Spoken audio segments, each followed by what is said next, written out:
We are going to have a forum titled The Role of Education in Preparing Neurodivergent Individuals for Meaningful Employment. With us today, we have our moderator, Nori Abdullah. Let me maybe introduce her first, as they are setting up the seats. Nori is a passionate advocate for special needs, driven by her experience as the mother of an autistic son. She is the chairman of Yayasan Budi Penyayang and the owner of We Rock the Spectrum Kids Gym for All. A dynamic social entrepreneur, Nori has expertise in public policy, media, CSR, and advocacy. With over a decade of leadership in NGOs and small businesses, she is committed to inclusive resilience and making a positive societal impact. Ladies and gentlemen, please give Nori a big hand.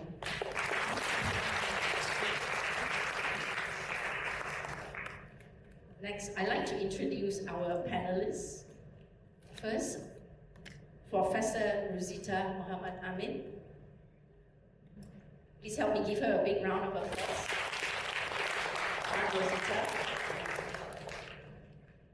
Ruzita is a distinguished academic and advocate for disability inclusion. Holding a PhD in managerial economics, she has been a valued faculty member at the International Islamic University Malaysia, IIUM, since 1987. As head of IIUM's Disability Services Unit, Professor has led initiatives to improve accessibility for students with disabilities. She has contributed significantly to national disability policies and received numerous awards, including the IIUM Alumni Icon Award in 2021. Her research focuses on economic integration and disability studies. Next, our panelist is Professor Datin Dr. Mariani Dean of the Faculty of Education, Languages, Psychology, and Music at SEN University. Please give her another big round of applause. Professor Datin Dr. Mariani has over 30 years of expertise in early childhood education. She holds a Bachelor of Science in Education from the University of Malaya and a Master's and PhD in Child Psychology from the University of Bristol. Professor Datin Dr. Mariani is a leading figure in cognitive and developmental psychology and serves as the president of the Early Childhood Care and Education Council Malaysia. Next in our panel list is a truly inspiring individual. He is none other than Mr. Jianwen. Jianwen was introduced by Ivy just now. Jianwen is an advocate, author, and passionate supporter of the special needs community. Jianwen was diagnosed with ADHD at the age of 5. He holds a Bachelor of Science in Communications and Public Relations and has gained valuable experience across the fast food, FMGC, and hotel industries. Recently, he has embarked on a new role at Sofitel Damansara with the support of Employable. Jianwen is also a member of the Mutiara Boys Club and a former member of the Achievers Toastmasters Club. Outside of his professional life, he is a competitive swimmer and the author of a poetry book that reflects unique perspective on life. I shall now pass the mic to our esteemed moderator, Nori. Thank you.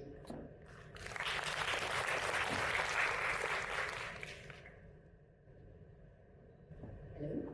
Great. Thank you so much. Assalamualaikum. Very good afternoon to everybody today. I think on behalf of our panel, we're really excited to be here at the SEN Symposium organized by KMA for 2024. Okay, so I'm going to get right to it because we're going to speak about something quite well. I'm hoping that it will be exciting, inshallah. And this forum is titled The Role of Education in Preparing Neurodivergents Towards Meaningful Employment. Okay.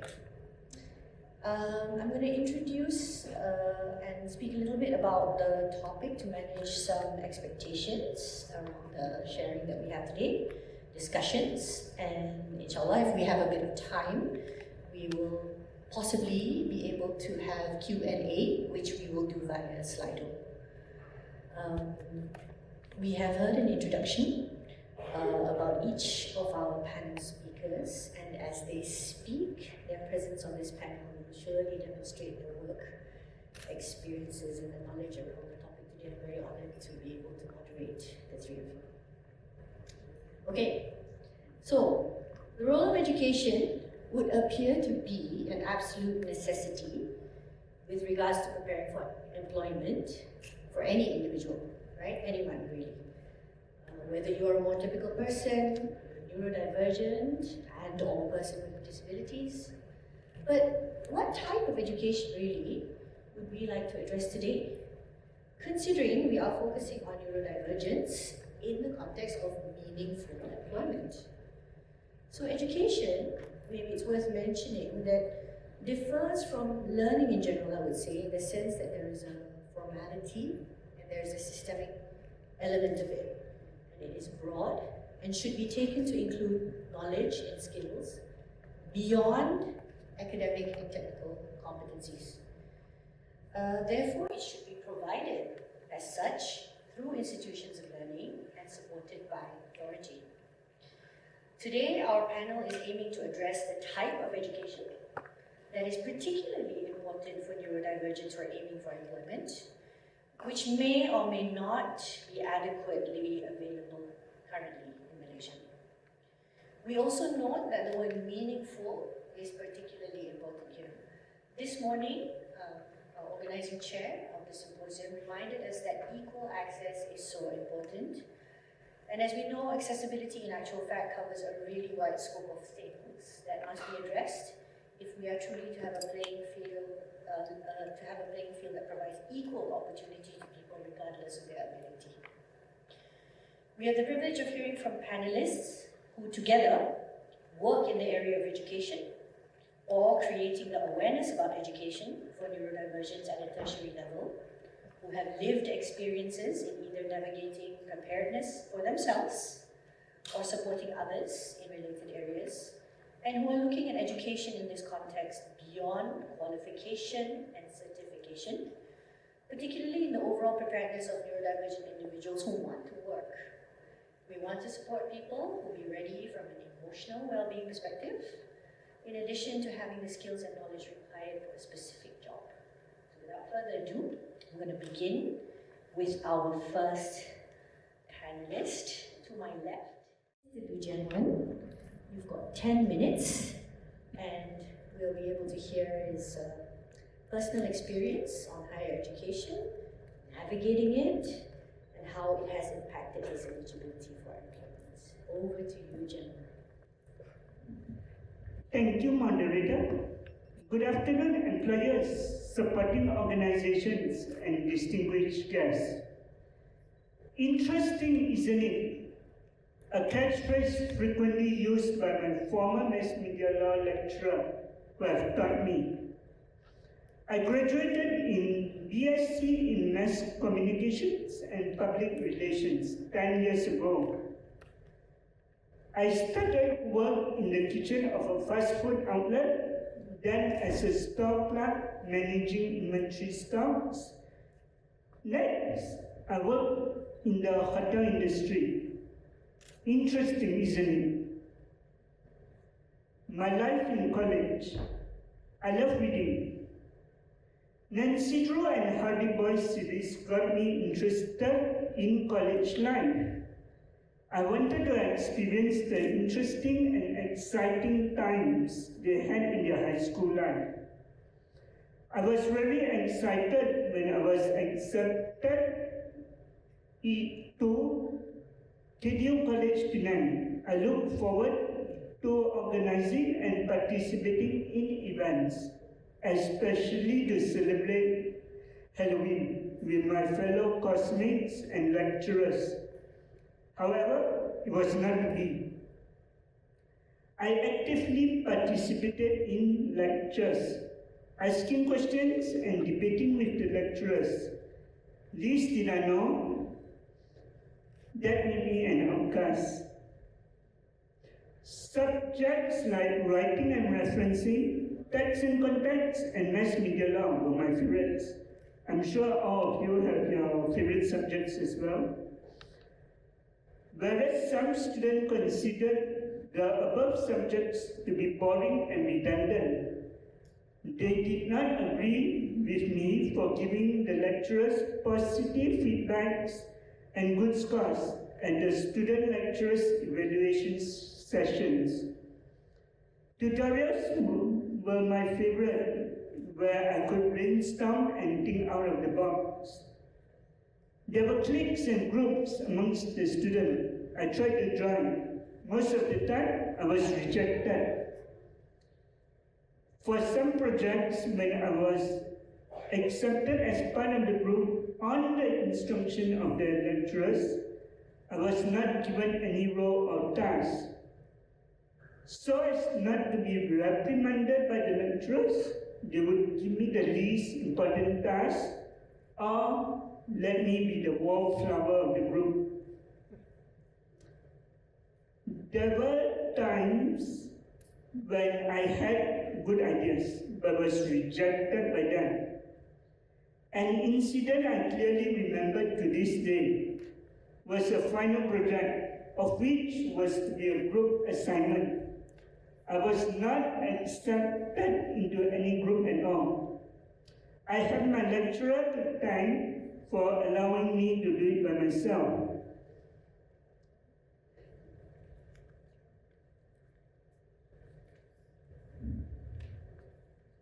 In between the lectures, I would be roaming around the college premise looking for people to talk to. I managed to befriend some juniors and those who were from the other faculties, as they were much more accepting of me than my own batch.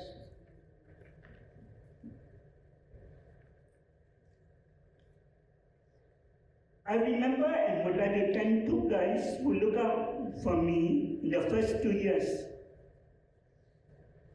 Is it the coding or the computer's fault or your fault? This quote from my web design lecturer is what I remind myself and to look at matters from both sides. It may seem what I studied has no relation or application to my work. I beg to disagree. I have put to use what I studied. Subjects like consumer behavior and text and context. At work, I am able to think constructively and communicate effectively with the team members. Having higher education will enable one to have a better opportunity for employment. On the other hand, when a job is offered, it's up to your capabilities and your attitude towards your job and be able to apply what you studied. My hope is that employers do not just focus on our educational level, but give us an opportunity to show what we can contribute to the company. Thank you.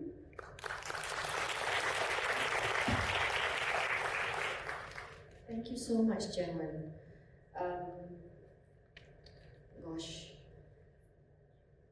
Yeah, I kind of want to go back to that interesting, isn't it? But for me, it really is interesting, as opposed to... Actually, the interesting, isn't it, quote from my mass media law lecturer was always being thrown at us during his class. We thought it wouldn't apply when we are out in open employment or with others. But sadly, I can say that I'm the only one that is applying it when I'm in open employment. Can I share with you my perspective on interesting, isn't it? I'm not sure if this was your lecturer's intent, but I think when somebody says interesting, isn't it, it could be a prompt for somebody to be curious, which I think at least would be better, and perhaps calls for a pause as opposed to jumping to judgment. right? Interesting, isn't it? Have a think about it and maybe reflect. And that could lead to something better than making an immediate assumption.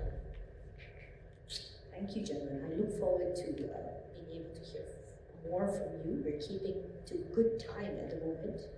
I'd like to go ahead and move on to Professor Ruzita.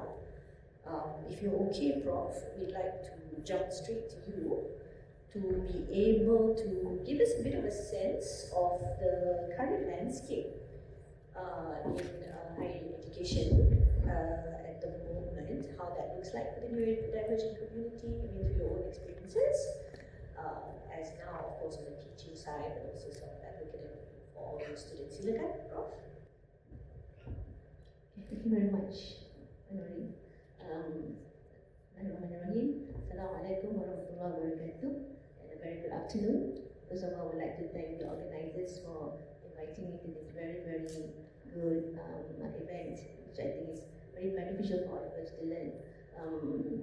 Actually, what Jianwen went through is something that I've heard before. Okay, this is something that commonly faced by our students who are neurodivergent, right? So basically, because they are this invisible disability, so people don't see that disability, outright. So and causes a lot of misunderstanding.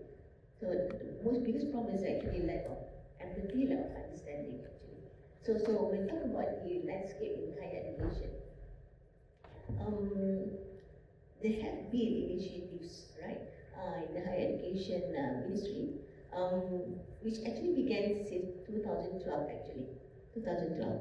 Actually, there was a directive from the Ministry of Higher Education for all public universities to implement support for teaching and learning for all students with disabilities. Yeah, at that time. It was sent, I think, to all the deputy vice chancellors, to all universities for student affairs.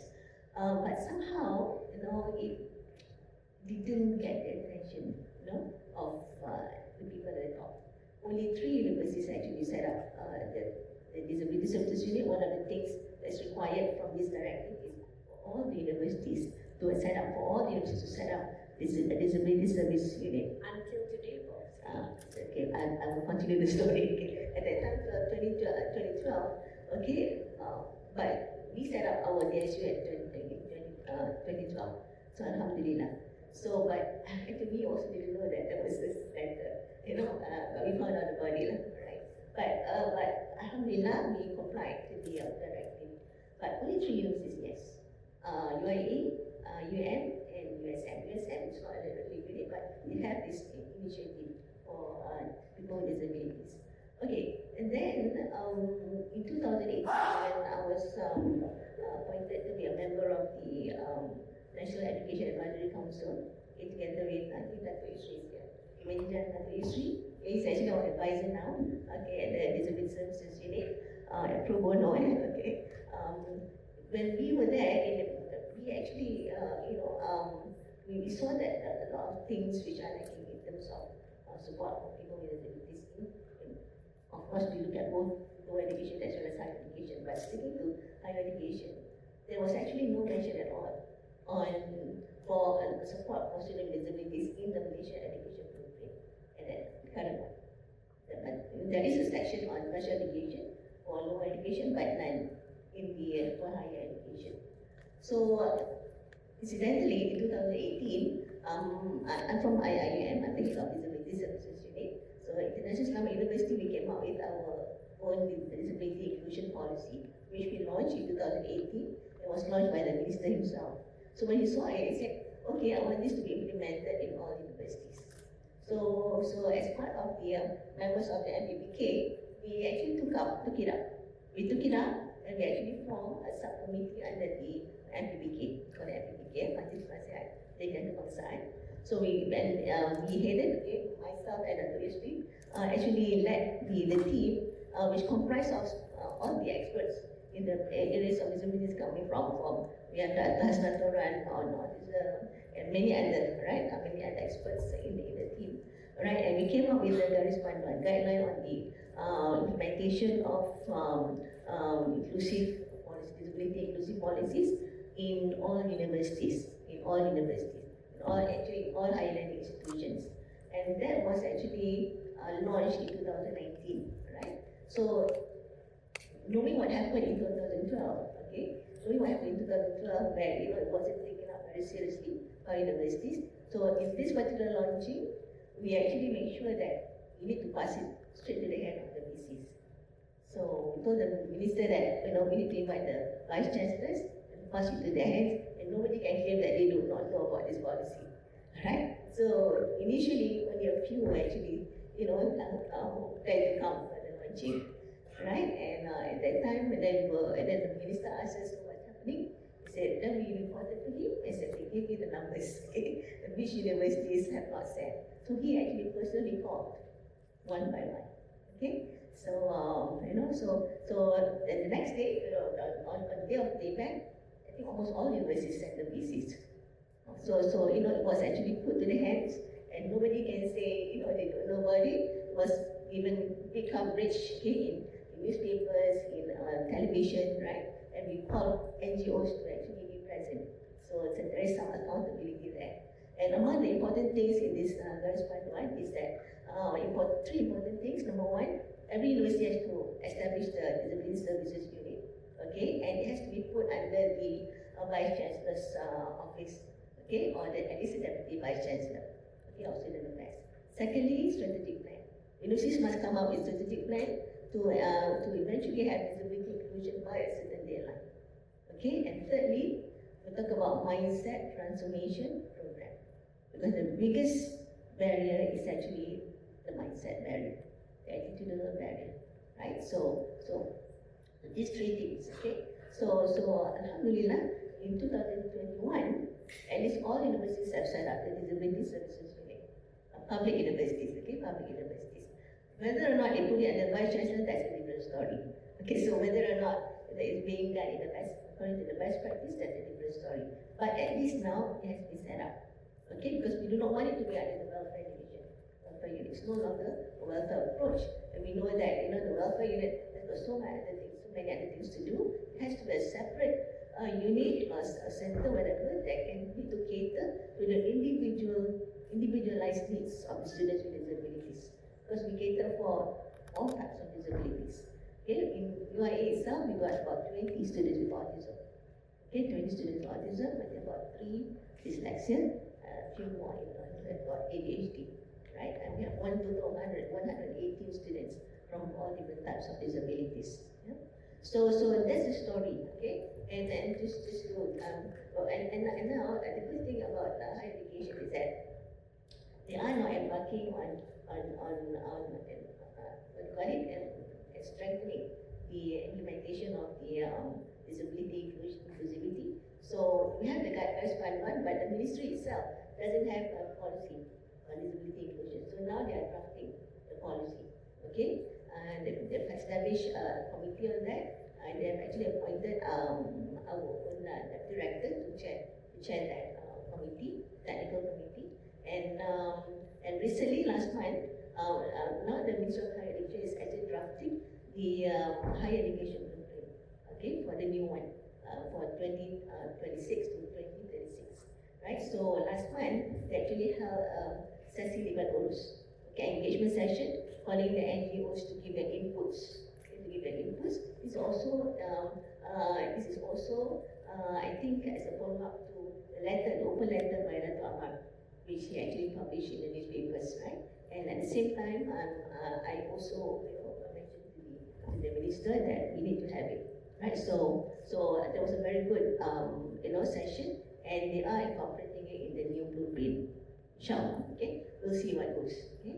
But at least that is the situation. But still, what is lacking is a lot of things. We talk about landscape, we talk about institution, we talk about the lecturers, readiness of the lecturers, we talk about the mindset of whether or not you have a culture in the university that is welcoming and accepting. Because about neurodivergent students, as I said, they have issues with communication skills, social skills, right? And in addition, many of our students did not get early intervention. did not get any intervention when they were at school. They had actually a tough time in schools. So they actually carried over to the university. So we actually have to cater to, to also how to develop their social skills, communication skills, and so on. So at the same time, so in order to address the mindset transformation, we actually come up with training. Okay, we actually, the best is actually to target the top management first. Top management. Anything from the top, once you address the top, okay, then that will cascade down much more easily, right? So but it has to be done at all levels. Administration levels, okay, lecturers, academic staff, students, student leaders, okay, and new students, we actually have regular programs, okay. Now it is actually a directive from the university, from the ministry, for all universities to have a special session on disability inclusion for all new students, okay, in the orientation program for public universities.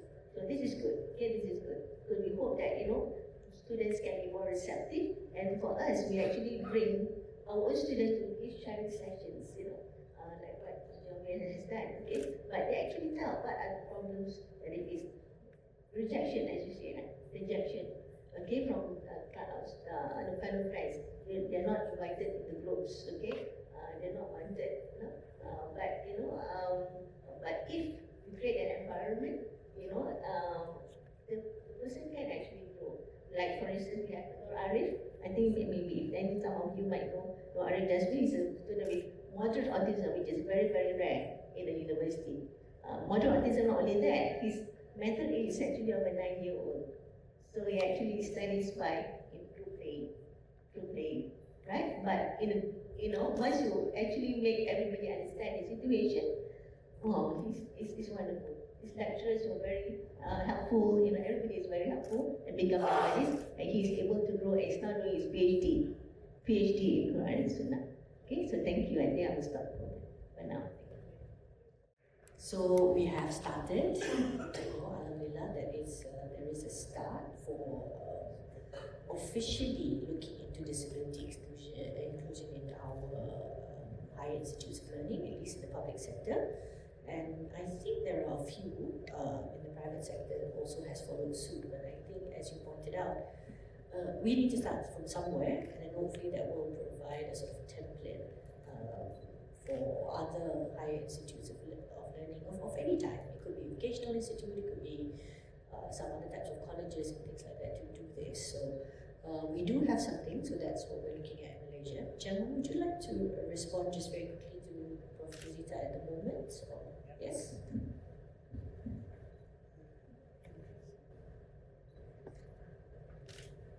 Prof. Ruzita, so during my time, I was nonchalant about education, higher education. But one thing that struck me was the former head of department of my mass comm department. He said when I enrolled in KTO, just throw me in and let me experience what was it like. And I did experience what was it like. At the same time, my main concern was during the final project of each subject, that part, based on my experience, was overlooked and appreciated by my fellow classmates and the lecturers, because one thing was my education background, and the other thing was because I'm a neurodivergent. So the lecturers as well as my fellow classmates thought that it would be easy for me to just do the final project without any problems. But little did I realize that I end up getting more problems in terms of the final project, because some of the final projects was near the final exam, so we had to rush. So being hyperactive impulsive, I had to rush the team, the lecturer, or my fellow classmates, and that didn't sit well with them.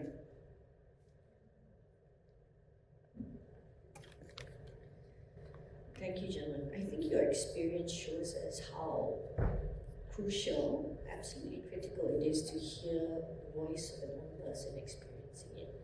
And I think in Malaysia, thankfully, we are starting to hear voices of neurodivergents, persons with disabilities themselves much more frequently. And surely this reminds us of the thinking that it should be nothing about us without us. And I think we all appreciate your sharing, John, because sometimes there is this idea of doing things that people might think are important for you, but also they might not actually know what your lived experience is. And sometimes it should also include things that are important to you, not just for you. Let's move on to Professor Datin, Dr. Mariani. You also have 10 minutes, Prof, and looking forward to hearing about what better things can be done, providing for mental well-being, in particular for neurodivergents in higher education, psychological support, and so on, and looking at health and wellness as a whole in order to even be able to support learning and education, right? Over to you, Prof. Thank you. Assalamualaikum warahmatullahi wabarakatuh, and good afternoon. Thank you, Nori, Jianwen, and also Prof. Ruzita, taking up from Jianwen and also Prof. Ruzita. I am an educator for almost it's already 30 years. Okay. I was from University of Malaysia, one of the public university where Prof. Ruzita has just said. Now, during the early years of 20s, I had the privilege of working with some neurodivergent students. And I remember you said it was only in 2012 didn't get started. So which means before 2012, we have to do everything that we could. So as an educator, teaching for so many subjects per week, and we have got to handle 40 students, 50 students per class. But I have the patience to make sure that one or two of the neurodivergent students in a class perhaps has the opportunity to succeed. So it's not easy, and I have seen both remarkable and also the challenges that they face. For example, ADHD student excel very well, producing a very creative problem solving, but at the same time they face challenges in a very rigid classroom. Yeah, so it's a dilemma there, but because of the passion support system from the environment, I think the student managed to take the level high up. And then at the same time also dyslexia student managed to find a very innovative teamwork.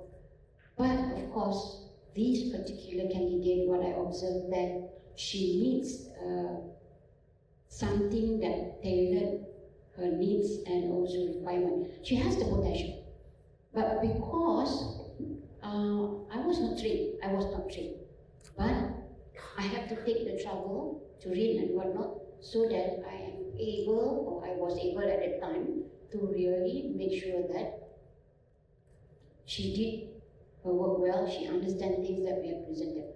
So the teaching style has to be different. So meaning to say that I've got to go for two different teaching styles. One is to the normal student, and the other one is that I have to take her into my room and coach her again. So some of us lecturers do feel that what happened? Where is the system that would be able to really support neurodivergent students so that they do have this motivation like Jianwen, even though he faced a lot of those pace-taking, but the motivation is there because of the family support system and everything else. The same thing goes to students back then at the university. So they need social support. And at the same time, I think policymaker or the higher management need to know what are the facilities that they do need? So these are the things that I saw during my, not olden days, yeah, during my 2000s teaching and learning. I'm still young. Okay, so what happened was that there I found out that there are gaps and challenges. So what are the gaps and challenges? Now I have to refer to this because I went back to my old universities and one or two public universities to find out the result of few things. There are many things that I would like to discuss, Nori, but let's just focus at the challenges and the current gap. Now, the lack of sensory friendly spaces is lacking. How can you consider this light? Is a dim light or is a bright light?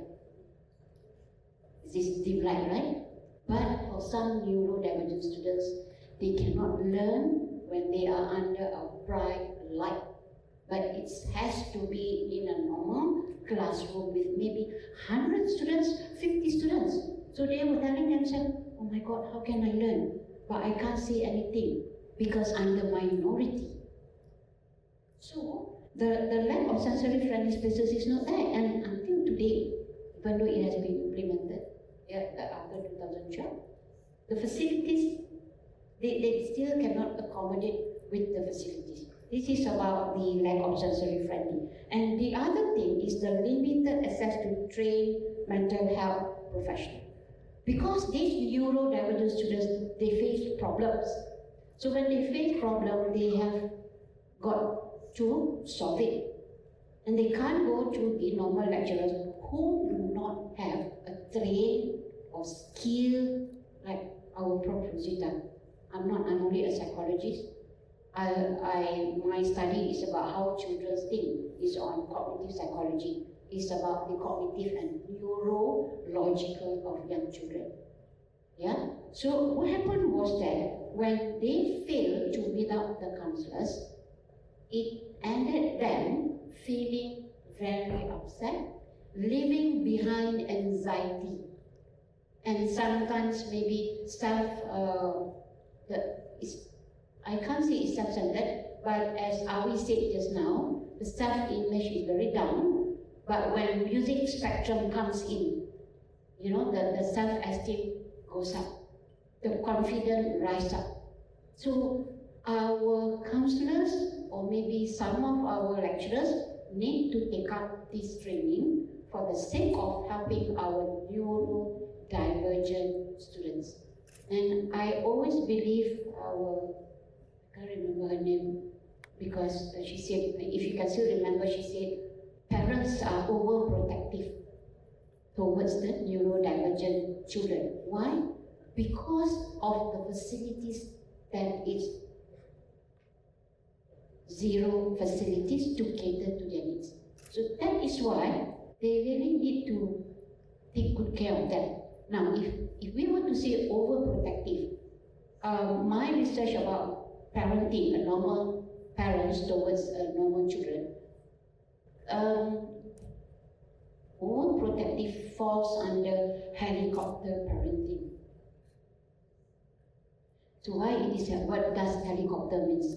Helicopter can go up, can go down, go to the left, go to the right. So which means the children are really monitored, and at the end of the day, if there are no good experiences provided, the children will not be able to have the resiliency, and at the end of the day, they will become so-called strawberry generation. What is strawberry generation?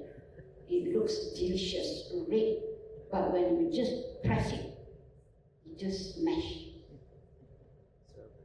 It's just like now. Now we are talking about neurodivergent. I hope parents here with neurodivergent kids, these are not deficits. Actually, what happened is that we enrich the learning communities of the young children. So that is number 2. And then for number 3, again, I think this one I put it as when I do the thematic analysis. Rigid teaching and assessment method. We know Malaysia is using exam orientation system. Everything is exam, exam, exam. And before exam, a very fixed structured curriculum syllabus. I'm sure you know, okay, children, read fast, do the assignment, do the homework. Look, I can't finish my syllabus. My headmaster will be angry with me. Syllabus, syllabus, syllabus. So it is very rigid. How then to monitor and to fulfill the needs of people under neurodivergent needs, like our Jianwen. Yeah? And to me, I'm proud of him because he is really a successful neurodivergent student, was before. Yeah? Jianwen, that is very rigid. And the standardized program is very standardized. Okay, sometimes due date. You know, sometimes normal children or normal students can't even send the assignment within the due date. What more our neurodivergent students? So in this way, we must have better facilities to make sure that they are being provided with a good, conducive, meaningful facilities to avoid mental well-being affected. And when their mental well-being is not affected, they will go then drive through towards a meaningful employment in future. At the end of the day, we are talking about future employment. At the end of the day, we are talking about the meaningful. And another one, the last one, is about social isolation. Now, people like Jianwen needs friends. Okay? He would like to be friends with A, he would like to be friends with B. But sometimes A and B are not under the neurodivergent group. So at the end of the day, if let's say the two friends won't be able to understand his needs, the misunderstanding is there. And this then will lead to again anxiety. Now, bear in mind that for mental health well-being, anything that leads to the negative aspect starts from the stress, goes up to the anxiety.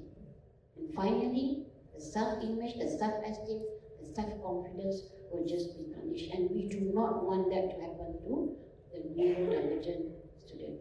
I really hope that within this room, there are also maybe parents from the Ministry of Education, because this matter has to be taken up. And I hope organizers from this forum, whatever it is, from the whole day today, put up a resolution, give it to the Minister of Higher Education. It's best trying. So this is something that I faced during the last 30 years of my life teaching students that comes from different personality style, learning style, that comes from neurodivergent group, normal child, and whatnot. Because as Prof. Ruzita said, there are many different types of students that comes under either neurodivergent or a normal one. I think that's about all, because I will continue to take time. Thank you so much. When I look back and when I just reflect back on the 4 points that you mentioned, if we think about it, it's also sort of connected to things like a universal approach, right? I mean, who here wouldn't appreciate or want a more sensory-friendly space to work, to move around, to do whatever it is that you need to do? And why wouldn't you want access to a health professional? And now mental health, it should be the same as physical health. You should have that option. And why not move away from rigid assessments, right? I think we know the exam system doesn't really suit a lot of people, and you don't have to be neurodivergent not to thrive in an exam system. And social isolation, the essence of being a human being is to need social connections. These are people first. We're using the term neurodivergence a lot today, but to just also a little reminder that these are, we're all people, human being first, right? So Jianwen has a question for you, Prof. So here's the mic.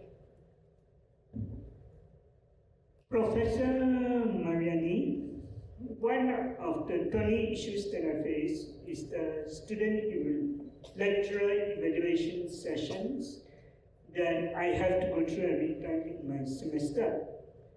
So my question to you is, the student lecturer evaluation session has been a thorn on my side because I have to please both sides, because my batch and the lecturers, because I know that some of the subjects that both sides hate, but it's necessary, whereas there are some subjects that are my favorite.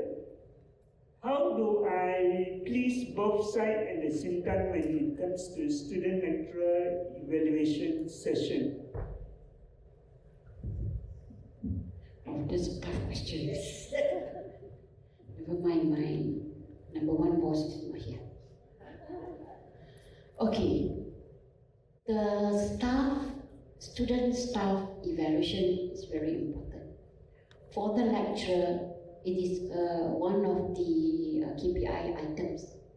If let's say you evaluate, you were evaluated me to have 1 out of 10, then my KPI will be down the drain. Okay? Now at the same time, if let's say if you were to evaluate me like that, now perhaps some of the lecturers may think that it's okay, I understand him. But some lecturers would say, how dare you evaluate me 1? And that's not good for people, for students under the neurodivergent, because you have your needs, you have your potential, right? You have your behavior and you have your attitude. Now, how to go about doing it, Jianwen? How to go about doing it? So meaning to say that you have to fulfill both you have to discuss with your, how many of you in the group? Let's say 3 in the group, right, Jianwen? So you discuss with your fellow students' assignment in the group, discuss with them what marks should we give to the lecturer A. So consensusly, then you take that as the marks to be evaluated for such lecturer. So in this case, it's not you who evaluated, consensusly it's the group. So if it is consensusly it's the group, the lecturer can't do anything. But the problem is that when I think in many universities, like SEGi universities, is 1-to-1. There's no group to 1.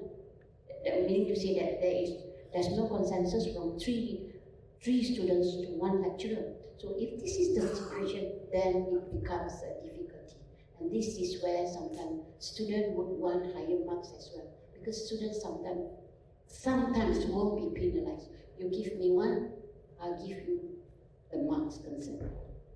This is happening. This is the reality. Am I right, Jianwen? That is not the case, Professor, because for me personally in this life, I want to be part of the group of my batch, and yet the subjects that we learn are beneficial to us, so that is why I give good marks.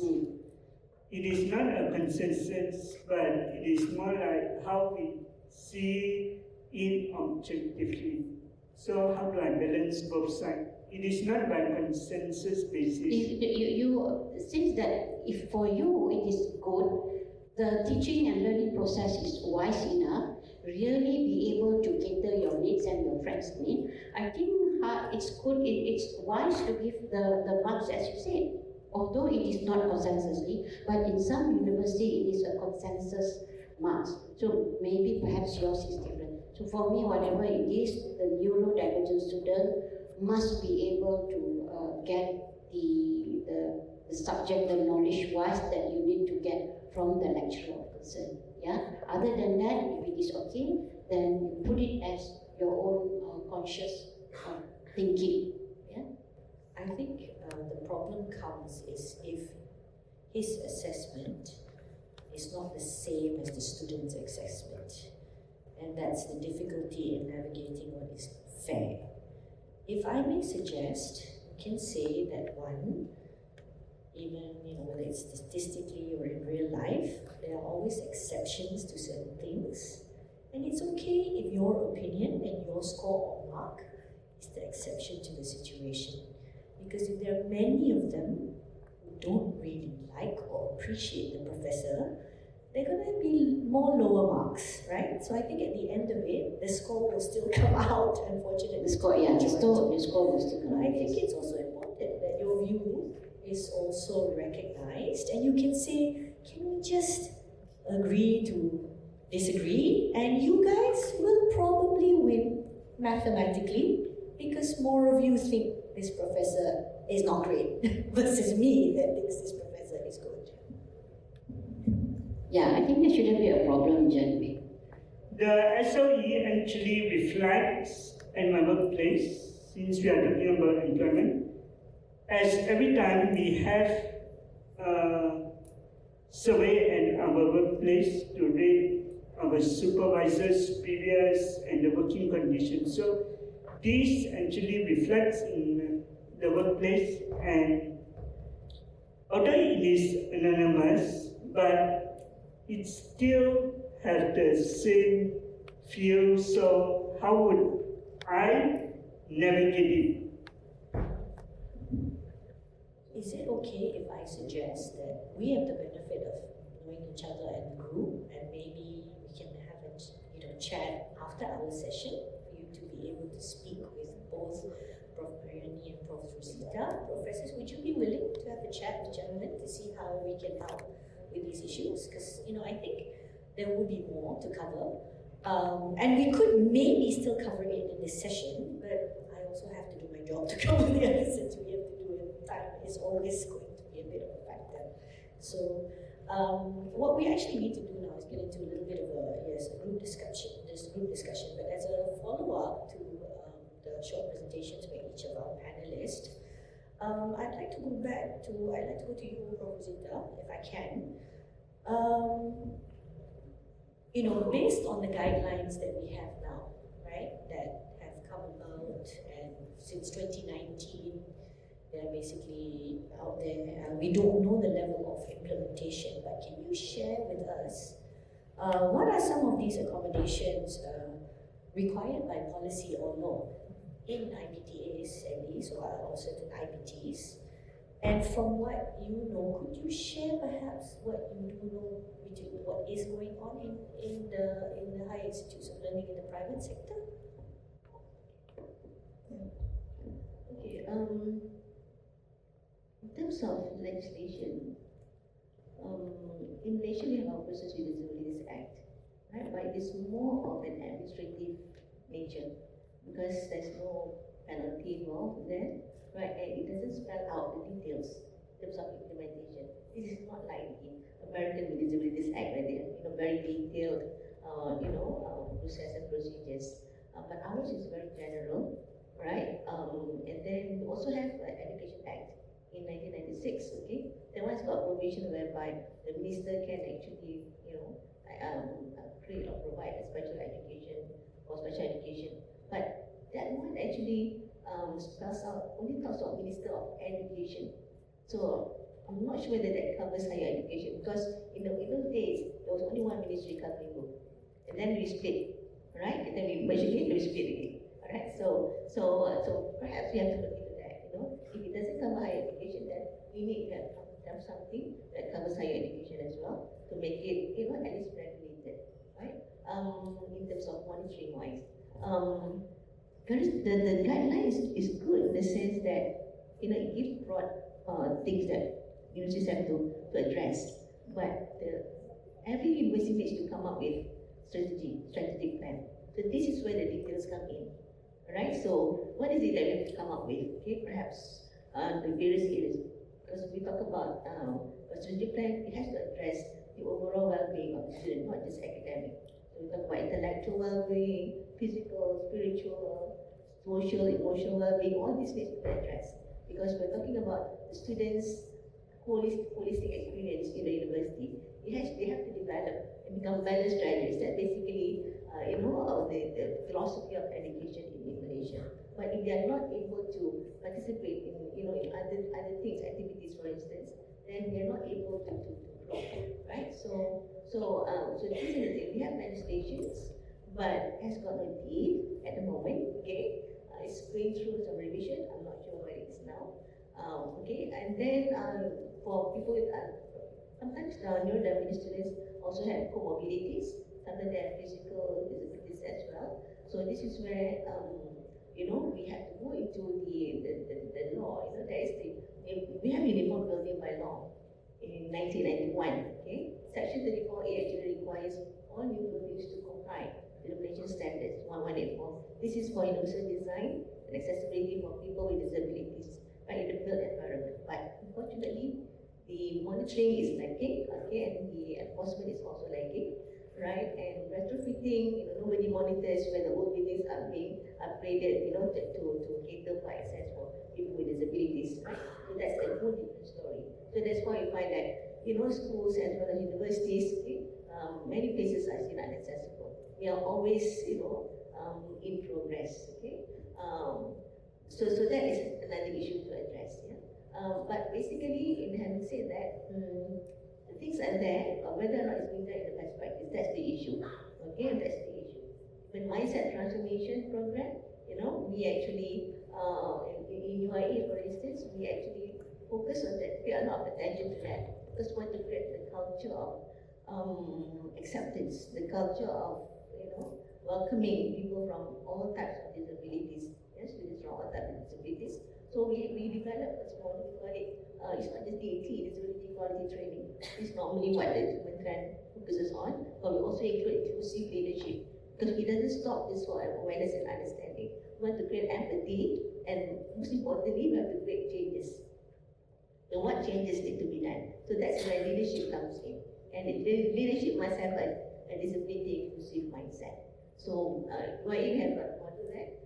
Recently, even the KPT actually, we actually train our student leaders, student union, okay, student leaders, and then we train our officers, okay, and KPT acknowledged it. And in June recently, we trained the presidents of all the student representative council presidents, okay, they call it the Majlis Perundingan Perwakilan Raja.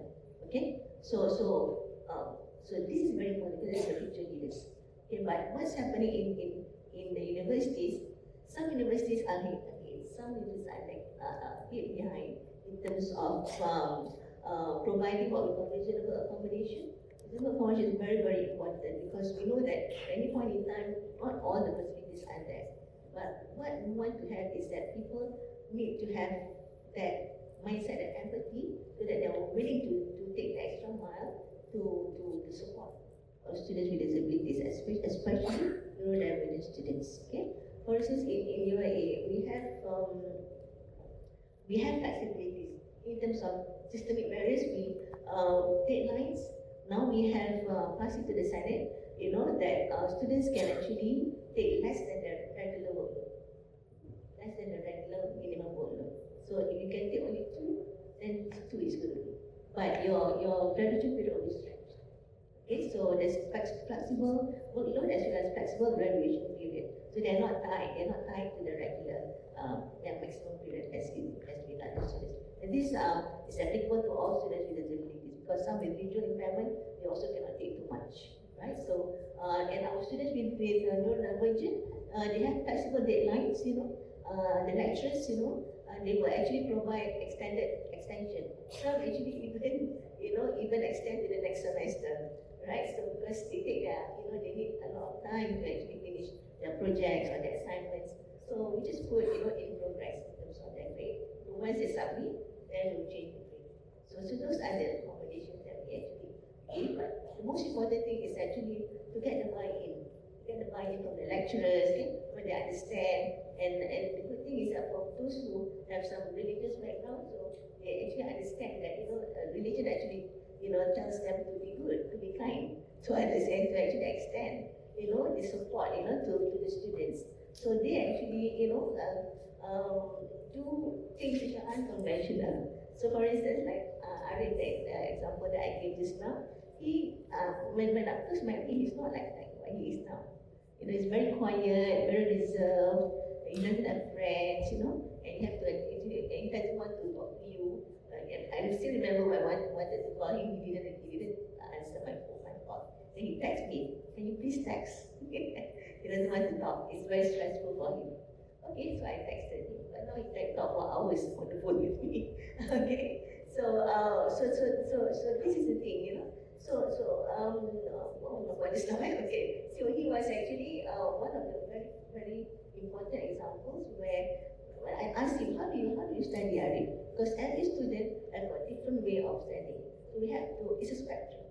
The spectrum. So you have to cater to the needs. So every student, we actually, have to sit down with them. Okay, can you do this? Can you do that? So we will identify what are their needs. We put it on in a letter, to the lecturer, and they need to give the letter to the lecturer every semester, every new semester. So it will spread out in terms of, okay, this student will have problems getting into groups. So we get the lecturer to assist to put them into groups and get nice friends to be with them and identify the friends and brief the friends. If they cannot brief the friends, send them to us. The unit will actually assist in terms of advising the friends. And then once they do that, even the lecturer, because he likes to play with Power Rangers, his lecturer in PhD, he brought Power Rangers to class. And this is a universal design thing, So when he, when the lecturer actually explains and relates it to the toys, even his friends benefited. They can understand even better, I've heard of instances overseas, for instance, some students, even wanted to go into lecturers' classes where they have neurodivergent students or students with disabilities because they are able to follow better because the lecturers tend to go slower, so they tend to benefit as well. It actually benefits everybody when you cater to the needs of students with disabilities. So this is the things that we are doing now. It's not perfect. We're still improving, okay? We're still learning as well. So I think I'm quite hopeful in the sense that at least now the ministry is taking it up at the ministry level. So once the data is there, the policy is there, it's much easier to come up with action plans cater for teaching and learning, teaching and learning training in terms of universal design, the built environment, many other things, right? So these are the what's going on the ground. Great, very encouraging. Okay, just to my panelists, we've got 9 minutes left.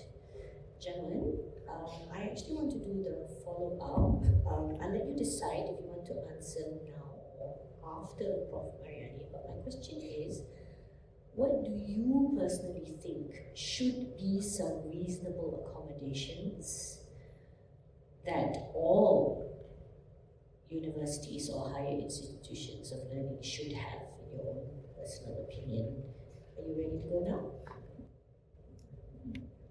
So my suggestions are to give awareness talks to the students and lecturers and the staff of the college or faculty that the neurodivergent is going to be enrolled in. Assign a buddy or buddies for the neurodivergent for the group assignment or just day-to-day activities, and appoint someone, a counselor, to liaise with the lecturers, staff, and students. Very practical. Thank you so much. We've got 3 there. Okay, building awareness through talks to everyone, particularly the faculty involved, as soon as a neurodivergent student is there, assign buddies, and also make accessible counselors, right, for support. Okay, cool. Prof. Mariani, okay, now, if to support and put these plans in place and all that, now we have heard that actually they have to, right? So let's say they will do the have to part, but perhaps there's something more that they kind of want to do. Do you know if there are any supports in place, like for example, employers, there are tax breaks and things like that, right? There's certain incentives for bringing neurodivergent people into employment. But what would there be in terms of support for the institution itself to then be more inclusive? And also, what kind of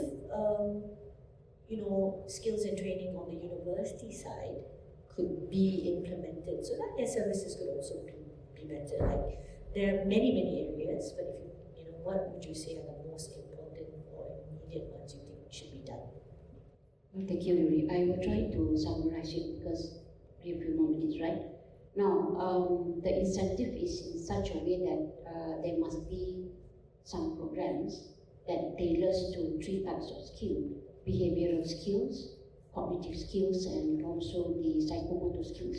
Now, when I talk about the behavioral skills, it is more of the life and social skills of how neurodivergent students or maybe community will be able to handle stress, and how to communicate with others, and how to be brave enough to speak aloud. Because sometimes they dare not say anything because they thought that they are among the minorities, but not every neurodivergent students or communities are like that. So that life and social skills is very important. Yeah. But of course, it's just like when they were in their childhood life. Of course, the parents would want very much their children to self-manage themselves. So when they grow up, of course, these are very important, because when we grow up, there are many problems. We may have problem now, so how to solve the problem? The same thing goes to the neurodivergent group. So the life and social skill is very important. For the cognitive skill, it is also very important to have study and career skill. How to manage their time. How to manage their time, and in other words, how to stay organized, and how to use the learning apps and whatnot. So these are all very important. It's just like one of my neurodivergent students, they used a special app back then in early 2000. I don't know what's the name of the app, but she was really able to use that apps in relation to trying to transcribing the meaning of what the lecturer was saying in front. So these are the things that neurodivergent students need to have, and at the same time also, if that, let's say, the neurodivergent community, they are working, the employer must give some incentive in terms of giving this training. Because when we talk about incentive, it is not really in terms of money, not money, but in terms of providing knowledge and whatnot. And for the psychomotor skill is the specialized training.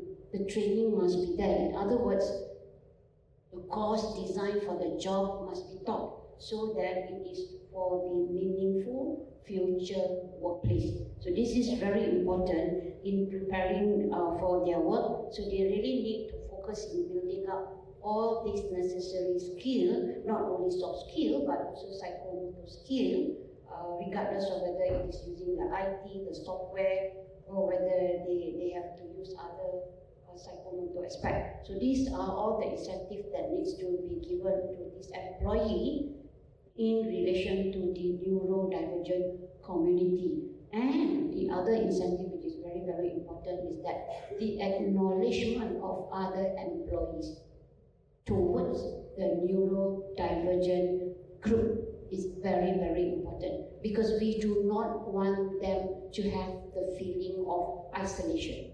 So when it comes to isolation, they just feel that, they need support, but support is not there. The human beings are there, but it's considered invisible. So we do not want that to happen to this neurodivergent group. Because remember that when we talk about neurodivergent, it is not a deficit. It actually enriches our learning communities, and it is actually showing the variation of the thinking skill of human being. Yeah, the way they process their information from the environment to be put into the working memory, short-term memory, and finally the long-term memory. So the way we process normal person is different from the neurodivergent. Perhaps when everybody understand about their needs, I think they can be part and parcel of us, and as they are also active in the group, I think they will not feel isolated. Thank you so much, Prof. I think we've actually coming to an end on some very positive notes. like to acknowledge that and thank Jianwen again in particular for being so brave and candid and honest in talking about some of those experiences that must have been very difficult. But in your sharing is the hope that there can be learning from it, and that in the future, other students that are similar to you don't have to go through what you did, right? So it's sort of a contribution from you, really. Prof.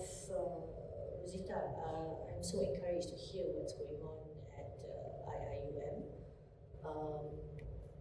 I actually had a privilege of being there recently. Prof. Ratnawati Salam. She said to say hi, so I was at the lunch. So once we have leadership in that area, and we know that there are a few public institutions now that are embarking on this, then perhaps somebody else whose strategic plan or implementation is not as good can perhaps look to what is happening over there. Prof. Mariani, I really appreciate that you took the time to go into the mental health and overall well-being. I think from even brain science, we know that if you're not in a good place, you're not regulated, the part of the brain that's meant to learn is not going to work. And if you don't learn, then you don't learn the other part that is, of course, important in getting employed, which is the academic part, which is the qualification, the certification. We can't get away from that in terms of the skills that's needed for a person to be employed or even self-employed, right? So it's the overall of everything. But so we spent this afternoon looking at some of the stuff which are more specific to neurodivergent individuals.